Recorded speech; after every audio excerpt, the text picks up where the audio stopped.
喜爱台剧、热爱台剧的观众们，欢迎您来到 YouTube 的台剧情报室。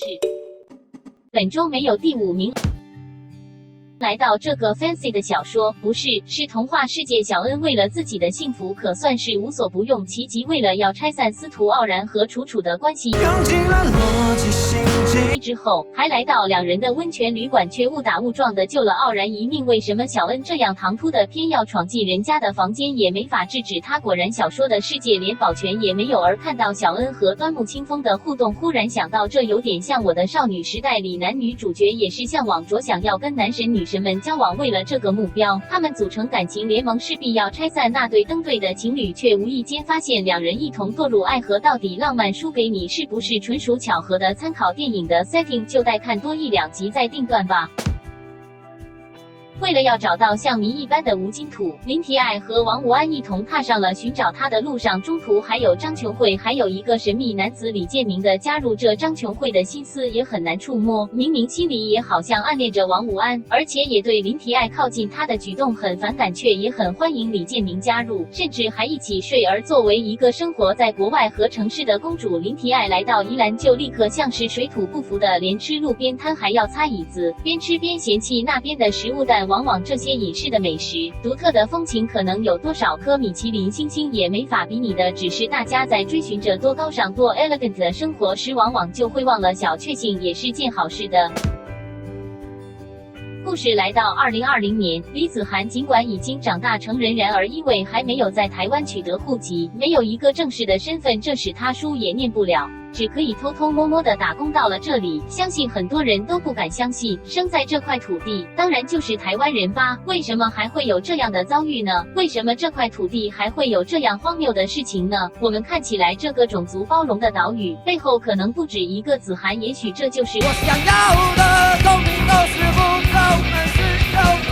尽管文成希望他的儿子回越南，而越南那边要入籍也不是那么的困难，为什么他仍然坚持自己是台湾人的身份？因为子涵在这片土地长大，说的也是国语。虽然在户籍上他不是台湾人，但其实在这个国家、这块土地留下血汗，愿意为这里付出的人，其实就是呆丸郎，不是吗？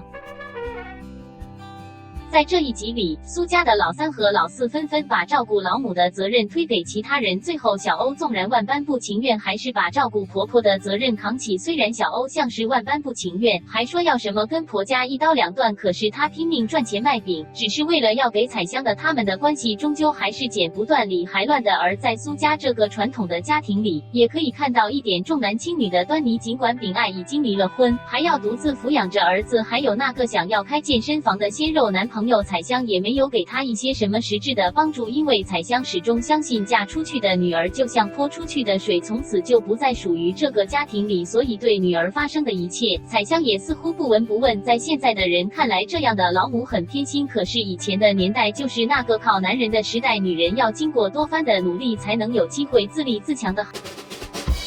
好，这就是本周的排名。下周的戏剧可精彩呢，还有3部新的戏剧首播哦。首先的是在民视播出的电视电影《三春记》，由陈美凤和夏静婷主演。这是一个女人拥有3个老公的故事。在那个过去的时代，通常老公才能够有好几个老婆，和妾老公死后，老婆还要守寡多年，更不用说是离婚。而到底为什么故事里的女主角可以有3个老公？然后还有在 MyVideo 播出的《违反校规的跳投》，由吴念轩和蔡瑞雪主演。这是一部讲述一位很想打篮球的男主角，因为身体的缺陷，硬是要说服教练加入学校的篮球队的故事。近年来讲述篮球队的影视作品也越来越多，像是最近台北电影节的大赢家下半场，不知道这部电视电影会如何在既有的主题中有新意呢？最后就是三立都会台的新8点档《我的青春没在怕》，这是久违1年多后再来的8点档作品，由唐禹哲、蔡黄汝、王家良和程禹锡等主演。小编刚刚看了第1集，虽然唐禹哲的卷舌小编听得不是很习惯，但看起来还是有三立应有的水准，希望不会像上档的《必胜大丈夫》一样烂尾吧。而男女主角们的相遇也是非常老梗的冤家路窄，男主角石业的性格和作风有点像男神时代里的白云飞，至于其他角色，还有50多集就慢慢看下去吧，小编很忙，8点档没太多时间看。